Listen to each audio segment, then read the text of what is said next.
Good evening, everybody, and welcome back to What's New with MEI. I'm Ali Mehdaoui, and tonight we are doing what we do best, digesting the chaos of the news, serving it up with a side of satire, and leaving the partisan shouting for someone else's channel.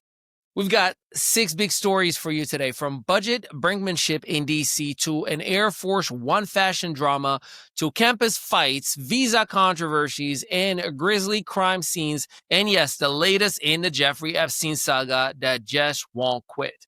So buckle up. We're getting started. Story 1. The Senate has passed a short-term funding bill aimed at ending the longest government shutdown in U.S. history. Here are the details. Votes were 60-40. 80 Democrats joined the Republicans. The bill funds some agencies for a full year: Department of Agriculture, Veterans Affairs, Military Constructions, and while the others get a continuing resolution until January 30th, 2026, the House now has to vote, and if it passes, the president signs, then we can all call the shutdown, otherwise known as Congress on vacation, over. Now, Congress finally found their jackets after 43 days of no-vote meetings turned out to be the bills that was under the couch. So, yeah, they did find a budget deal. It's like discovering your car keys wedged under the sofa.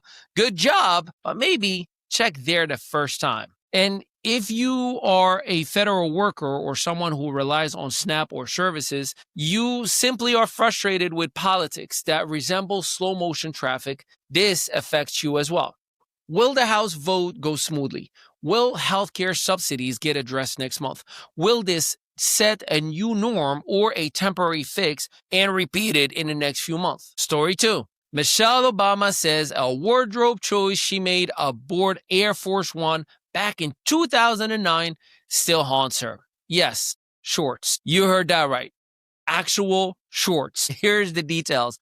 She wore shorts on a vacation departure and later said the reaction, media scrutiny, internal pressure made her vow never to do that ever again. Social media takes: when your shorts cause a diplomatic incident, not the vacations you actually expected. Turns out the scariest flight is the one where the First Lady's knees cause a national headline. Now, it's more than just fashion. It's about optics, expectations, and that are placed on a women in power, and how seemingly small choices get blown out into culture wars. So what to watch for? Well, will this revive conversations on how women in politics cope with their image, especially under pressure?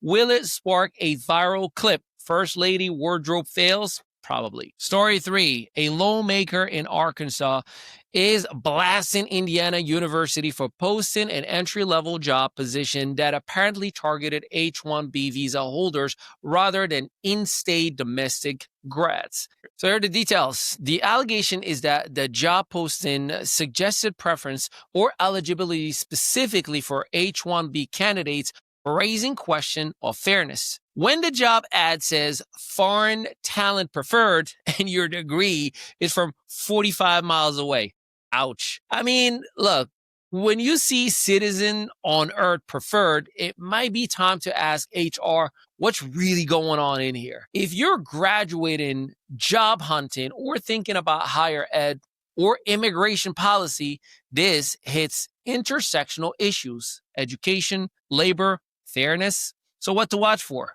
How will Indiana U respond? Is this one job or part of a larger trend?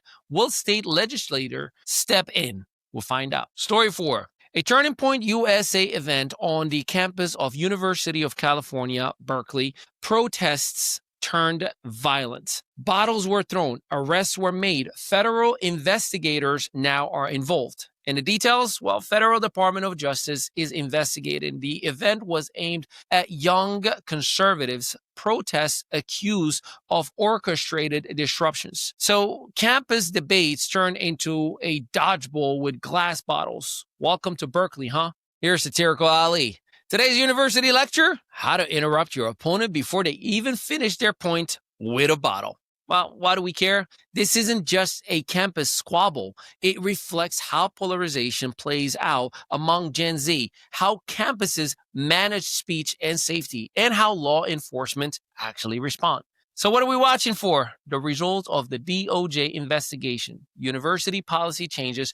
Will this event be a template or warning for future campus activism? And now, story 5, drum rolls. The special focus. The Jeffrey Epstein file is back in the spotlight.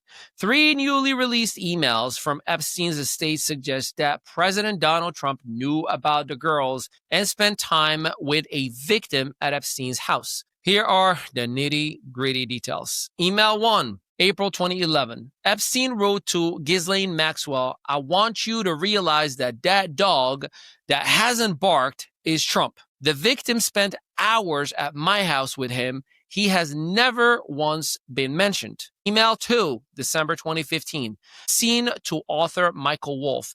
If he says he hasn't been on the plane or to the house, then that gives you a valuable PR and political currency. Email 3, January 2019, Epstein to Wolff. Of course he knew about the girls as he asked Ghislaine to stop. This matters because these are written allegations, not proof of criminal conviction for Trump, but heavy in implication. They may shift public perception, fuel investigations, or force more document release. When your private email says your boss knew about the girls and you forgot what the dress code actually means. So Epstein's inbox is more explosive than a season finale of a political drama. And the ratings, still way too high. Let's remember, behind sensational headlines are survivors seeking justice, truth, exposure. This isn't just clickbait. Lives were actually harmed here. So what to watch for? How will Donald Trump respond? Denial? Counter? Silence? What additional document will come out? Whether prosecutors or Congress makes a move, how victims and advocates will react. And that's your news, ladies and gentlemen, with a twist of satire and a dash of empathy. 5 stories and 1 show. Hopefully you laughed, maybe you thought, and definitely you stayed informed. If you enjoyed this, please subscribe, hit that bell, share it with a friend who needs to catch up on life. Drop a comment. Which story had you hit and rewind? Which one surprised you? I'm Ali Mehdaoui. Thanks for spending this time with me on What's New with ME.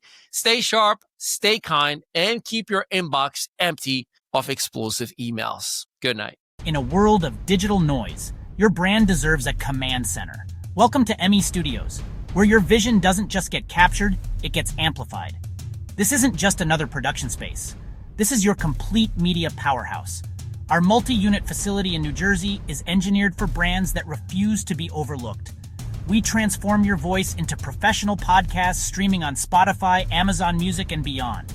Your stories become headlines across 300 plus media outlets, including Fox, ABC. Behind every viral moment is strategy.